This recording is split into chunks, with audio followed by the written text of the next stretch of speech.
This episode of EMS One-Stop is brought to you by Lexipol, the experts in policy, training, wellness support and grants assistance for first responders and government leaders. To learn more, visit lexipol.com. That's Lexipol.com. We have to stop thinking that we live in this fragmented world. The public expects uniformity. The public has a general expectation of what an EMT is or paramedic is. They don't care who issued their license. So I think that the compact is trying to put these pieces back together, reduce fragmentation, increase transparency, increase collaboration while preserving state sovereignty. Hello and welcome back to another edition of EMS One-Stop. I am your host, Rob Lawrence, and we are on an absolute roll. We've had some amazing guests, some superb content, and again, look into the back catalogue and you can see just some of the things that we've been talking about, whether it's operational, whether it's clinical, or whether it, of course, is my favourite four-letter word, data. Now, what I want to do going forward into the next few months is to invite the leaders of the various national associations, whether they're trade associations or whether they're responsible for legislating, onto the show, because we have, okay, I'm going to say it, the alphabet soup of EMS associations going around the place. And sometimes you just hear the acronym and you wonder, well, who the heck are they? And what the heck do they do? And so I'm going to start today by addressing some of that. And we're going to have a bit of a who, where, what, why, and when with the leaders of some of these people. And so first of all, I am delighted to talk about the EMS Compact and with the man of the moment, Donnie Woodyard Jr. Donnie, welcome to the EMS One-Stop. How are you? I'm great. It's good to be here, Rob. Thanks for the invite. And we have chatted before. I think we've spoken on an escalator. I'm sure I've done various other on-camera interviews with you. But I want to come back to the EMS One-Stop really to sort of, let's say, place on record what the compact is, what it does, how it works for us, what we can get out of it, and why we should become involved. So there's the sort of who, what, where, when, and why. But first of all, Donnie, I'd like to ask all of my guests this. So give us a bit of a Donnie Woodyard Jr. self-bio, if you wouldn't mind. Oh, yeah. Well, it's hard to believe. I've been in EMS now over 30 years, and time just kind of goes really quick. The key parts of that is I started as a volunteer in Virginia in the Appalachian Mountains. And it was a small town, and I was in high school, and I was just taken in by this concept of helping people, and it really changed the trajectory of my life. So started as a volunteer, and then moved, became a paramedic, and then kind of went international. I spent about 10 years internationally doing war, disaster medicine, the Asia tsunami, the Haiti earthquake, some disasters, some wars, and then came back and really got into state government. So it's been a fun journey, and really thrilled to be here. I do miss my frontline clinical work. At the same time, I really do appreciate having an impact more in leadership at the national and state level. Now, in addition to the compact we're going to talk about, I just need to issue the spoiler alert that you are also a great and prolific author, and then we'll talk about some of the things at the end, Donnie, if we may, that you've been up to that, again, are a benefit to the whole EMS profession. So, EMS Compact, great title. What is it? Yeah, well, it's a contract and an agreement between states that allows one EMT or paramedic on a state license to have that state license recognized in multiple states. In short terms, today, me as a Colorado licensed paramedic, I now have a privilege to practice in 25 states. And it's not because of some handshake agreement, but it's actually part of state law. And so that's the core of it, but the compact is actually much more than just mobility of people, and we'll talk about that. So it is the opportunity for one medic whose state is enrolled to practice in another. But again, let's go back to my sort of, who, what, where, when, why. When did this come about? And is this a new thing, a compact? Yeah, well, if we talk about compacts in general, compacts in general actually predate the United States. And that's really kind of tough to get your head around. So you're blaming me? Yeah. So compacts go back to the colonies, and it really goes back to, you had these 13 individual colonies and they were sovereign. In fact, that was part of why they were an individual colony. but they quickly realized that sovereignty had bounds and boundaries, and real life issues didn't respect boundaries, and they had to work together. So these 13 colonies brought this issue back, and through what was the Privy Council of the King of England, they actually resolved this, and that became part of the Articles of Confederation and eventually in the Constitution as a way of carefully balancing state sovereignty with federalism and having a way to work together to solve issues of mutual concern. So that's the origins of compacts. But I think you were asking about the EMS Compact. Yep. And the origins of the EMS Compact, if we go back, the U.S. started with this grand idea of developing a coordinated, unified EMS system. And that was the vision in the 1960s and 1970s. That fragmented dramatically in the 1980s. And by the time we got to, the late 2000s, and we had the 2001 terrorist attack, we were focused on building EMS. But we also realized that an EMT or a paramedic in one state couldn't easily move to another state. They had to go through this big process. And from the federal government side, who also was increasing their EMS presence, literally thousands of EMTs and paramedics, they had a legal problem. And that legal problem is there is no federal EMS license. So how does someone who's an air marshal or a Secret Service agent or an FBI agent, how do they practice legally in multiple states without having to maintain 50 different licenses? So the Department of Homeland Security, the Department of Defense got together with NASIMSO, the Association of State EMS Officials, and they said, let's explore a way to solve this. And they put together a working group that had a lot of the alphabet soup stakeholders, 2012, and they said, I think we need an interstate compact. And at the time, interstate compacts for licensure were still relatively new. There were a couple, but not many. Today, there are 17 medical professions. So EMS kind of helped open the door for that. But that's the origins of it. Okay, and so that means that there are 25 states, and we'll talk about the newest state to join in a minute. But so over, I think I read on your website, 400,000 EMS professionals can practice in and amongst those 25 states. And so this is what we're set up to do. No questions asked, or of course there are catches, aren't there? There are state parts of of accepting this, and obviously individual responsibilities to do this.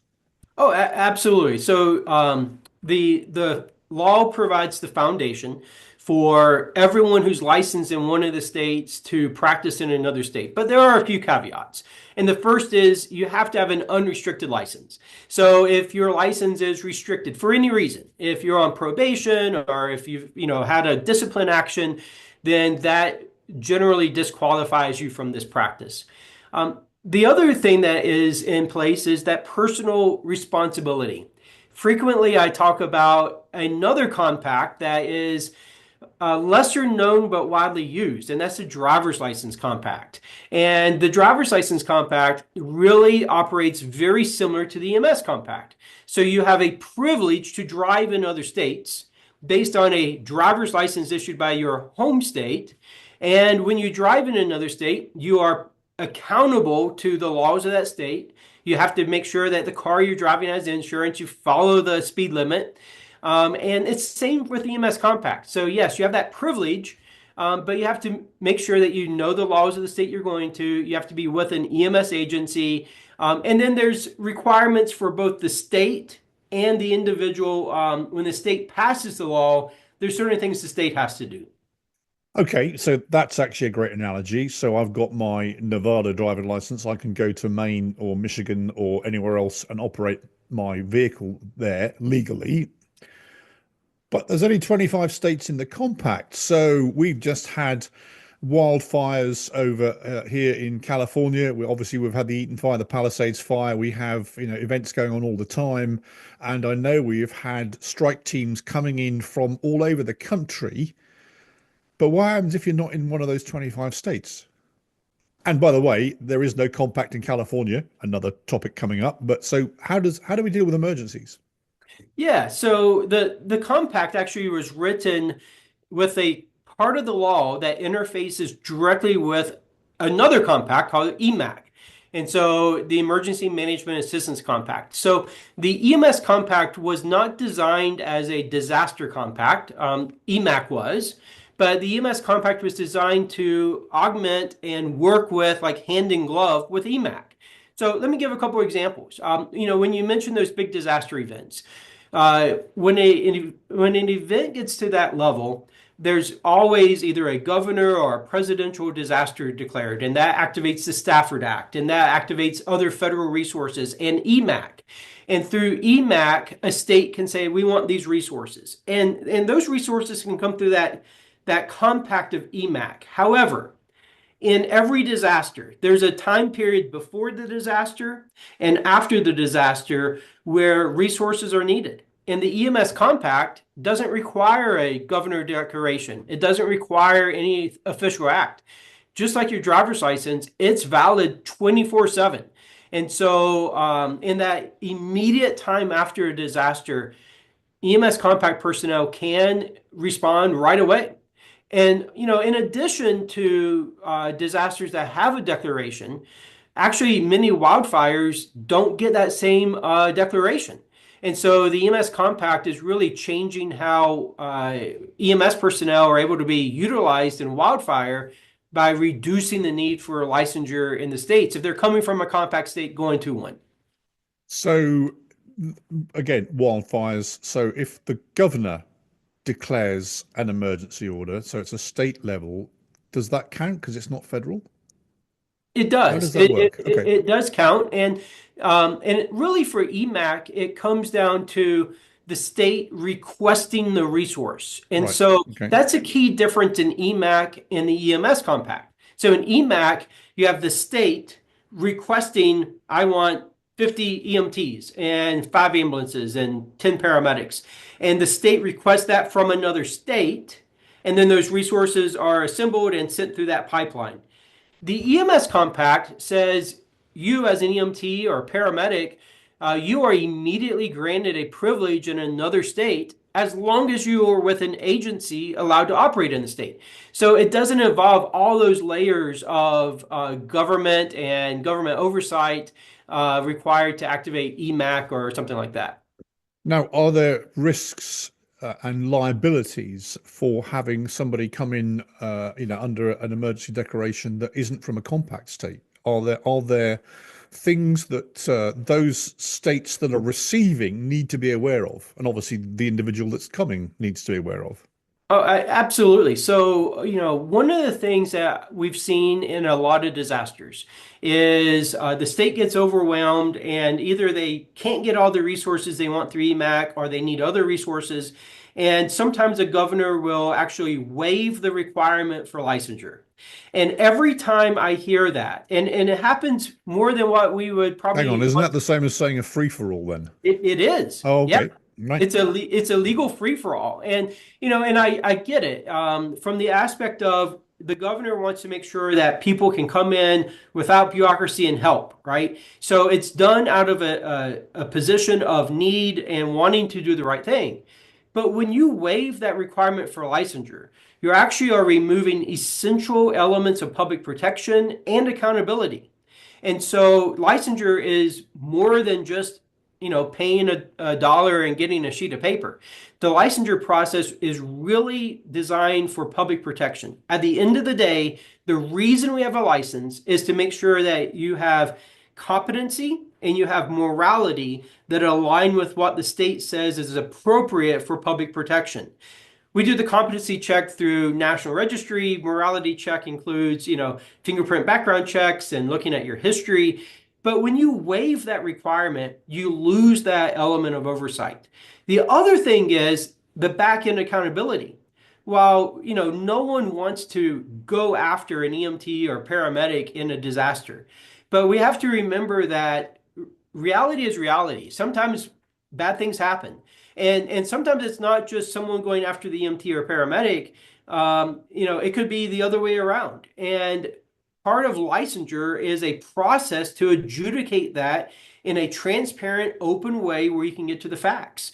And when you waive that, you waive those protections and that process as well. So the compact keeps that in place. And I think that's the core thing.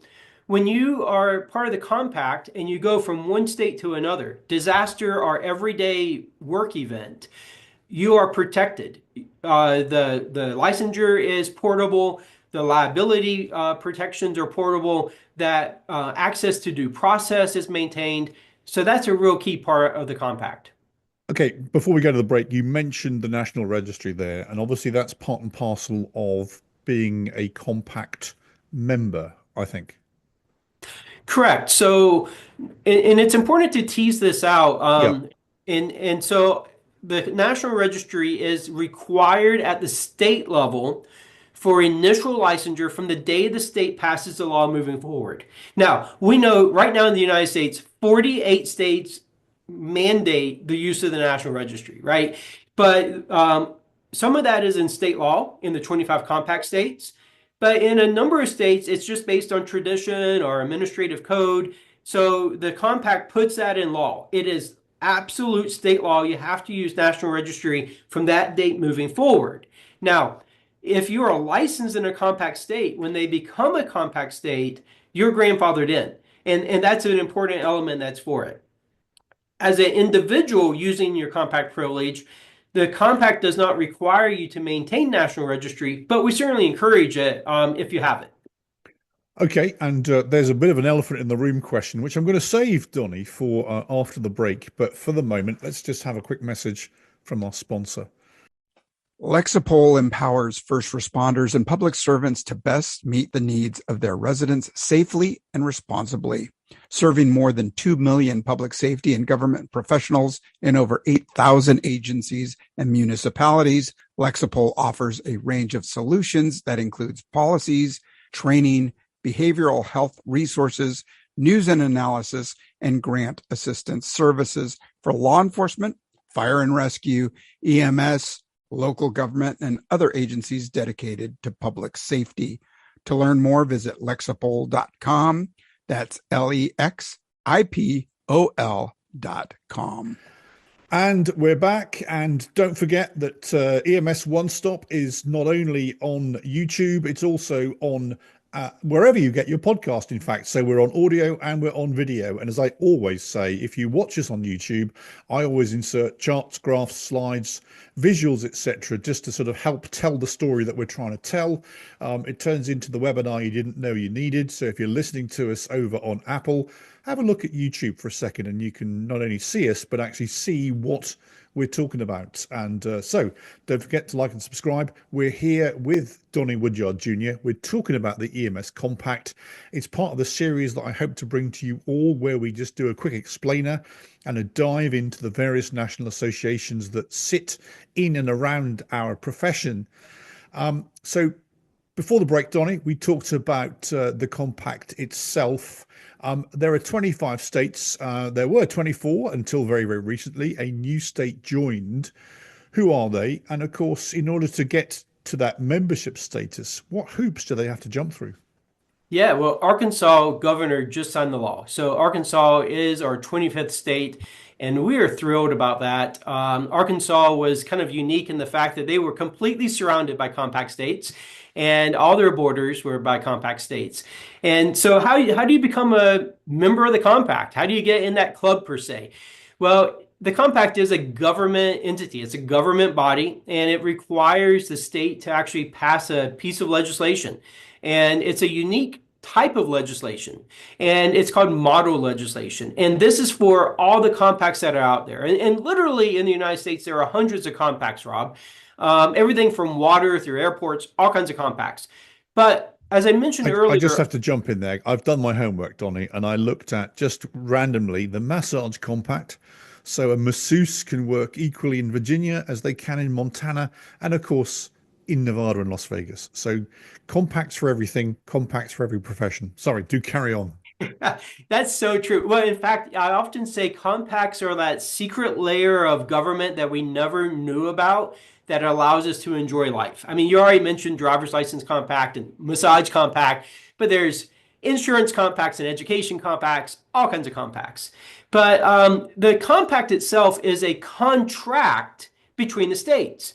And just like if you enter into a contract for goods or services, Rob, a contract is only valid if you have consideration and if both parties or all parties agree. So you can't change it. So we have the model legislation, that's the contract, and someone has to introduce that as a bill, and then it goes through the entire legislative process. And I can tell you that in almost every state, the EMS Compact has went through the entire legislative process with 0 no votes. It's almost always a unanimous piece of legislation.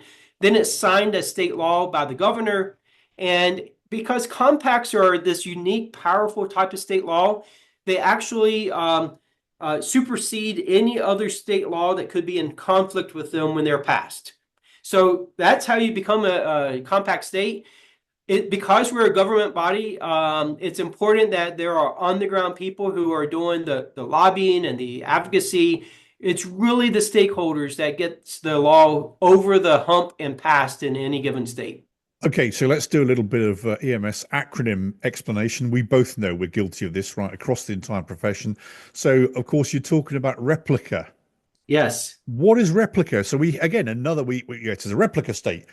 Okay, great acronym. What does it mean? Yeah, well, REPLICA is actually the name of the law. It's the recognition, the R, of EMS Personnel Licensure Interstate Compact. And so it's the short name of the law. And we know every good piece of legislation that's passed out there has some little acronym. And so REPLICA is our acronym for the law that's the contract. Excellent. I'm glad you explained that again, because again, we talk in abbreviations, and I know, we've both been involved in sort of, military type operations. There's a whole new language and acronym set there. You come into health, there's a whole new acronym, you go to hospital, etc. And sometimes we just talk about it like everybody knows what we're talking about. And so there we are. REPLICA is the compact, and it's the law that, again, and on your website, in fact, there is the model language. It's all written down for you. Which kind of brings me on to, I'm changing my hat for a second. I'm also the part-time executive director of the California Ambulance Association. California is not a replica compact state. Yeah. What would you say to us to encourage us to join, Donnie? Yeah, well, I think that we've talked about the movement of people, and certainly every state deals with movement of people, and that's important. But REPLICA goes beyond that. So what REPLICA and what the EMS Compact does is it is an agreement that states are going to actively work together on every issue related to EMS personnel and licensure. They're going to share data. You're going to share and connect licensure systems. We're going to increase public protection. Part of REPLICA is to increase the overall access to EMS personnel. So it's really a systems approach to EMS.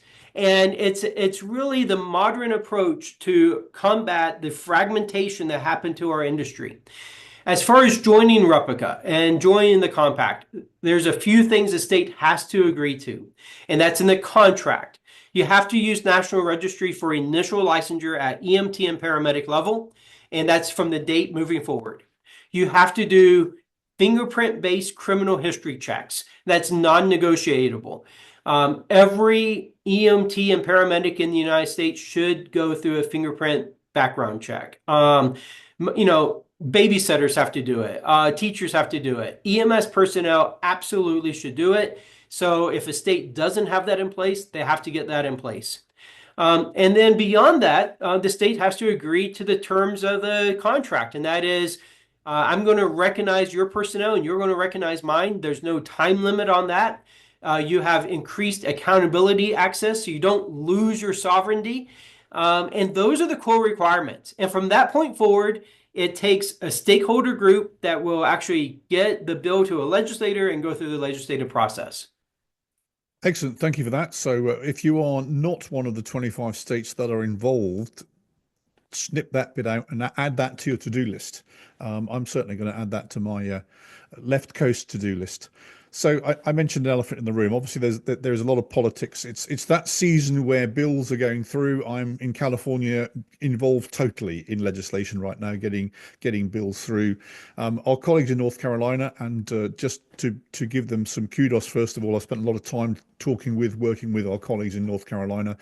They're going through a little bit of heartburn at the moment over, imposing, and I'll choose my words not very carefully, but imposing the National Registry on the providers of North Carolina. You, in your professional role, enthused about that, quite rightly, because that's your job.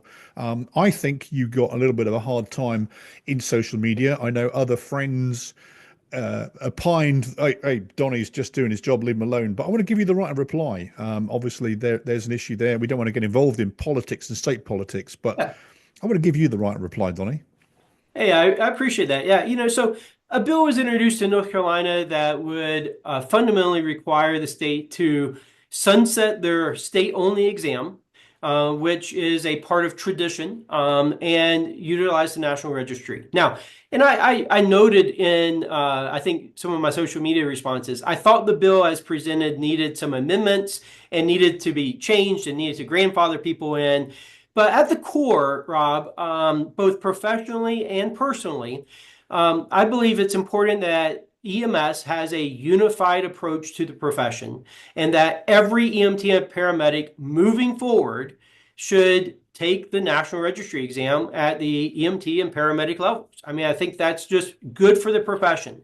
I think maintaining a state-only exam is harmful to individuals. It limits their mobility. And Rob, I get calls literally every week from individuals in that state who, all of a sudden their life moved and they needed to go to another state and they realize you don't qualify. And it doesn't matter that you've done this profession for 10 or 15 years, you simply don't qualify. So moving the profession forward, unapologetic that we need a single national standard, state-only exams should go away. Every exam that an EMS practitioner takes should be legally defensible. It should stand up in court. It should be free from bias, and it should be recognized across the nation. And that is what's good for the profession. And, wasn't trying to get into North Carolina politics. And I guess, Rob, for the record, I would say I have a deep respect for the North Carolina EMS system. It's a great system. I have nothing against that system at all. But in this particular bill, it needed some amendments, but the core of it was aligned with what I think is right and what the compact requires. So let me just talk to the audience for a second, Donnie, and also to our great colleagues in North Carolina. As you all know, I spent a lot of time in North Carolina at various conferences and meetings, and the politics. We won't do the politics today, but everybody needs to know that before we started recording, I said to Donnie, "Are you comfortable talking about this?" And the true mark of the professional that he is said, "Yes, of course," because this needs to be addressed. And so, Donnie, thank you for doing that, and we appreciate that. And if you have comments, let us know in the various chat on the platform in which you get this podcast or vodcast. So, Donnie, thank you for that. You touched on my next question. So I'm living in California. My dream job's come up in Virginia. Again, it's a question of hoops. What do I have to do to move and practice in a state that's not a compact state? Wow. Well, if you go from a non-compact state to any state, compact or not, you've got to meet the requirements for licensure in that state. And that is a web that there is no single answer to. And it varies based on the state you're going to and the state you're coming from. And I've been through that process. I went through that process years ago. And, it required me going back to school and retaking exams for the profession I already do.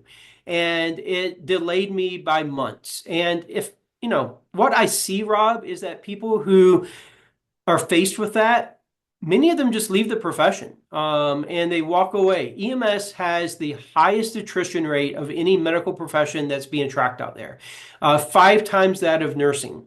It's a huge attrition rate. So when we add friction in the system, people walk away. And so part of the compact is to reduce that friction. So the compact, to the other side of your question, is as a Colorado paramedic, I am legally able to work tonight in 25 states. The caveat is I've got to work for an agency. I've got to have a medical director. I've got to, show local competence and do local protocols. But I don't have to go through the licensure process. And there's no time limit on that, Rob. It changes mobility, lateral transfers in the fire service. It provides new job opportunities. It provides ways to combat things like burnout. Real quick, let me just do this thought exercise with you. Yep. Say you're with a busy EMS service and you have a high unit hour utilization and you know that your people get burned out. But people come to you because they like the knife and gun club and they like what you're doing. Well, what if you were able to partner, say, with a remote frontier service in Wyoming or Colorado that could offer things like skiing and mountain biking in the summertime and fishing? It's not for everyone. But what if you did a job share where 3 or 4 months out of the year, your inner city paramedic or EMT gets an opportunity to work in this rural community? That will change things like attrition and job satisfaction. So the compact opens up those doors.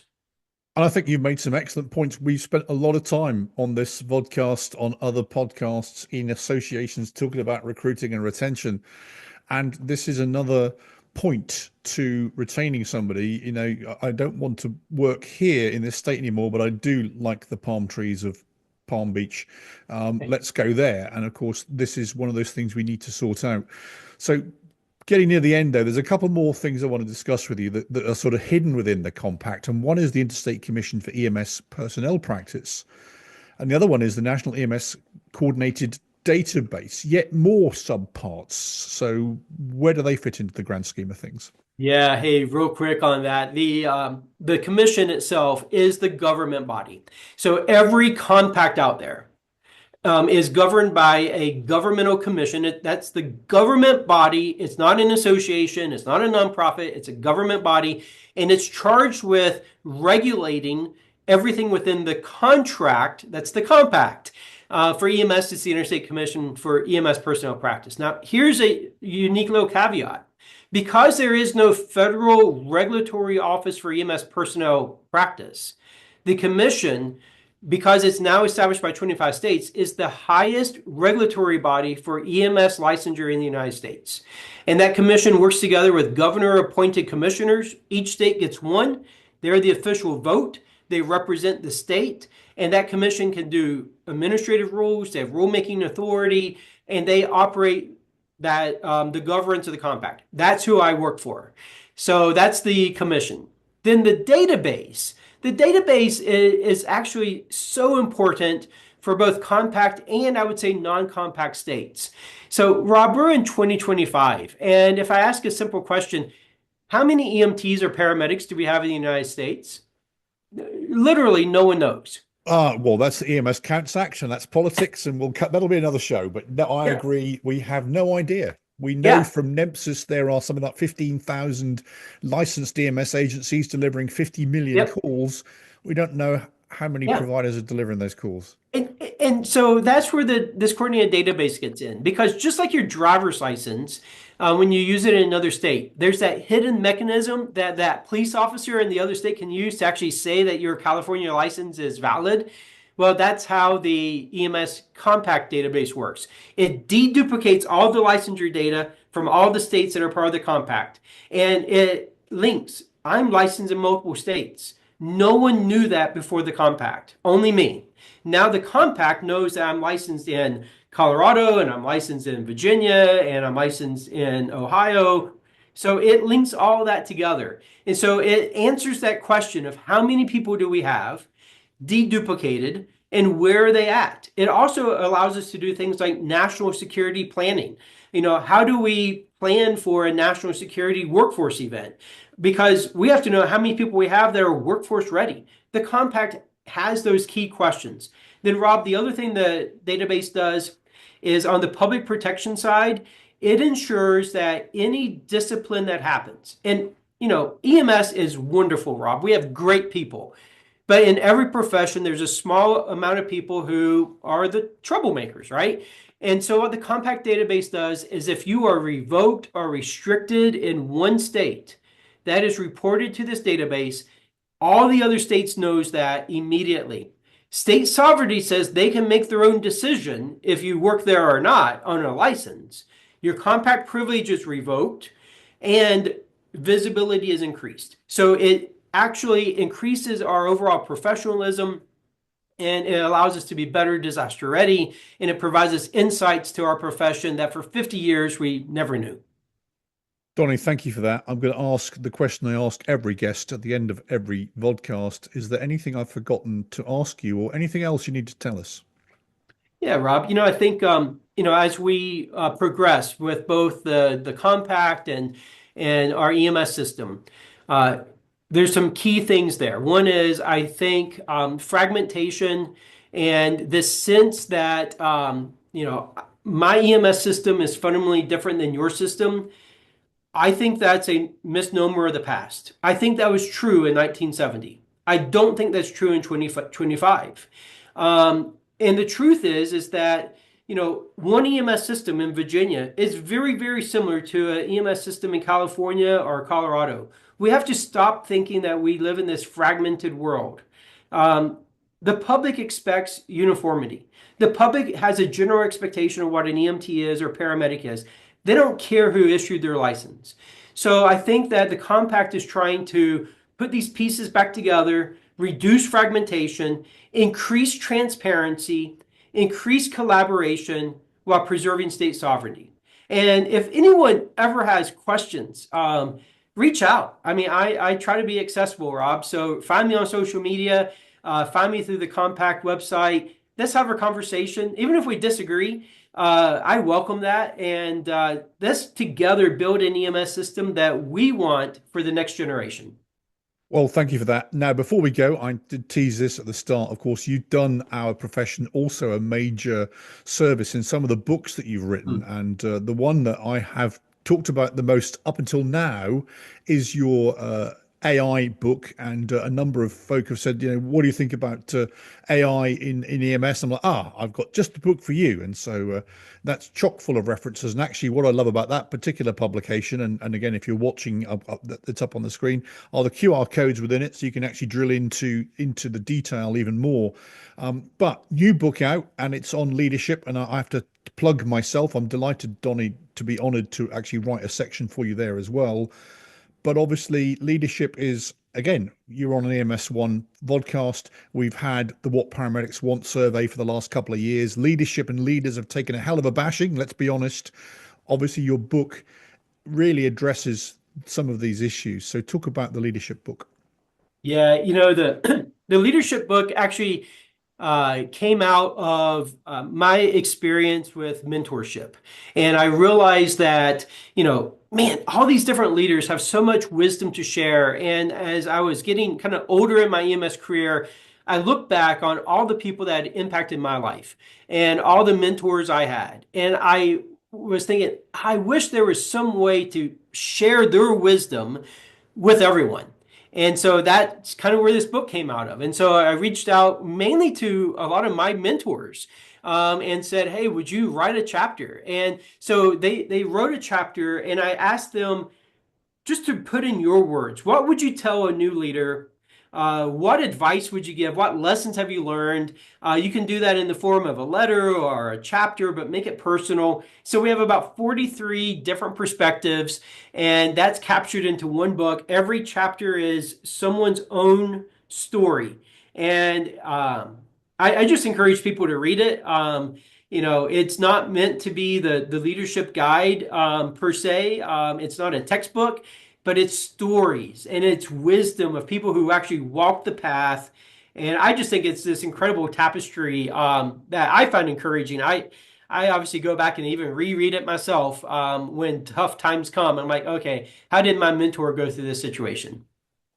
You sent me the draft a while ago. There are nuggets and gems and pearls in there for everybody. And I my chapter is called Living Your Life the Sandhurst Way, and that's my origin story of where I get my motivation from. So that's going to be available, is available on Amazon. The link will be in the show notes as well for the two books, Donnie's books that we talked about. So have a look at that, and you can get your leadership inspiration from many people, many names that you will recognize once you see who are the contributors. Rob, I have to say though, I'm sorry for cutting you off on that. This is also a charity project, and so I want people to know that the everything from this book, it's going to support the National EMS Museum and EMS charities, and so when people buy a book, you're helping advance the EMS profession. There we go. Well said. I should have asked that first of all. Yes, of course, that proceeds from this book do go to our EMS charities. And so, again, thank you for doing that too. And of course, before we stop talking about the book, who wrote the foreword? Oh, yeah. Well, that was done by Secretary Panetta. And Secretary Panetta is someone that I have deep respect for. He obviously came through government, worked at all different levels. And I had the chance to spend some time with Secretary Panetta and ask him if he would be gracious. And he without even hesitating, agreed to write the foreword. And I just think he's a diplomat and a statesman that did a lot over his career. Excellent. Thank you for that. So for the moment, Donnie, thank you so much for that. Thank you for giving us a briefing. Thank you for your candor about some of the, as I say, elephants in the room. I encourage everybody to learn more about the compact. I encourage everybody to have a look at the books, Proceeds to Charity. Donnie, for the moment, sir, thank you very much indeed. Thank you, sir. So on the screen, if you're watching, you can see Donnie's LinkedIn profile. If you want to get in touch with him, you can do so there.